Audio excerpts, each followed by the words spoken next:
Hi, this is Grandmaster Tartar Sauce again, and I'm here to show you how to win with the Danish Gambit even if black plays one of the two best moves. If you haven't watched my previous videos, I recommend that you watch them in order, with this being the 5th of the 7.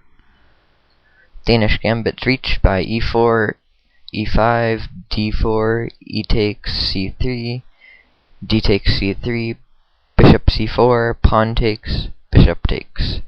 And the line that we'll go over now is the Schlechter defense with pawn to d5. It gives back a pawn in order to free this bishop and hoping to trade queens, which is good when you're up material. After white takes with the bishop, black plays knight to f6. And white could go for the early endgame after all this, as I mentioned in the first video. And if anything, black has a very slight advantage.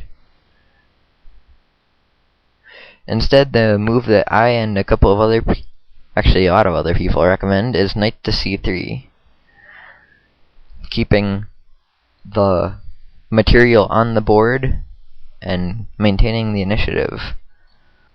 And here we have reached our first major crossroads. The move that theory recommends here is to take with the knight. Then after white recaptures his knight, he's in great position.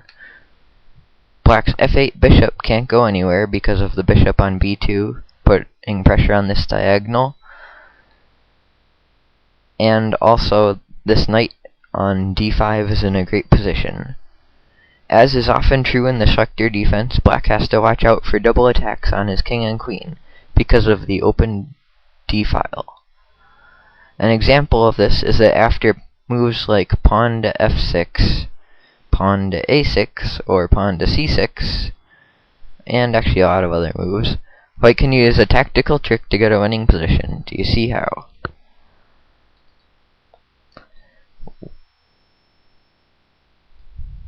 White should move his knight to f6 with check.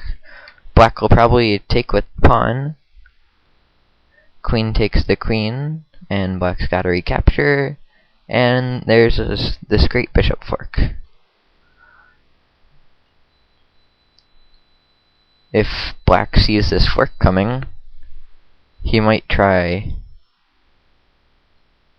king to e7, but after white plays bishop to a3 check, the king is forced away from the queen. Well, at least after that.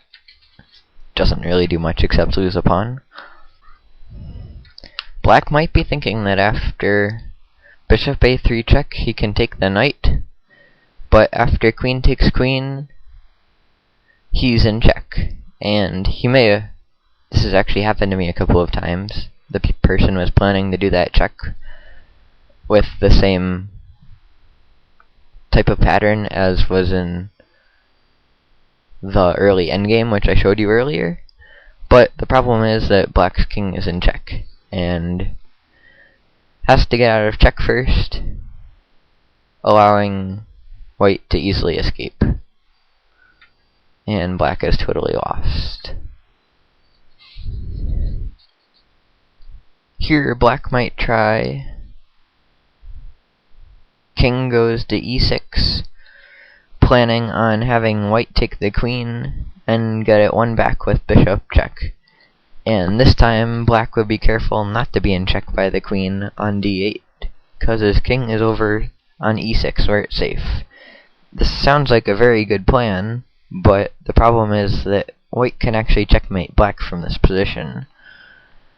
The game, if black doesn't resign, the game will go queen to g4 check, king takes f6, pawn goes to e5 check, king takes e5, knight f3 check, king f6, queen g5 check, king goes to e6, queen goes to e5 check, king goes to d7, long castle check, bishop blocks by going to d6, the queen takes d6, king goes to e8, and queen takes d8, checkmate. Okay, so that's what black should not do in the Schlechter defense. Now we'll go over some of the main lines. Knight takes d5, knight takes d5, knight d7, knight f3, and pawn to c6. This is a very good move, and it forces white to gambit a full piece for an attack.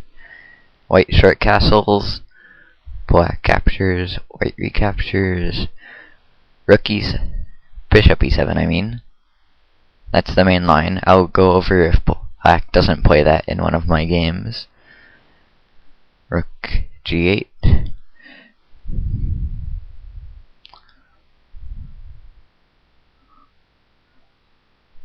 And here the position is very, very unclear. It's a common position in correspondence games, and if you've analyzed this position and have it in a over-the-board game, you're definitely going to win if you have any preparation at all.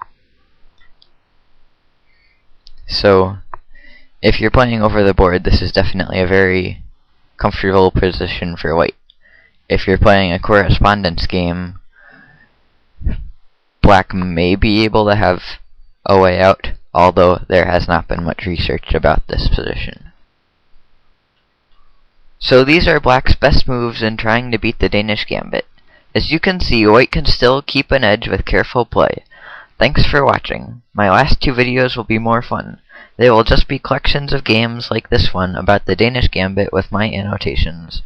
I hope you win with the Danish Gambit. This is Grandmaster Tartar Sauce signing off, but feel free to keep watching this game to the end.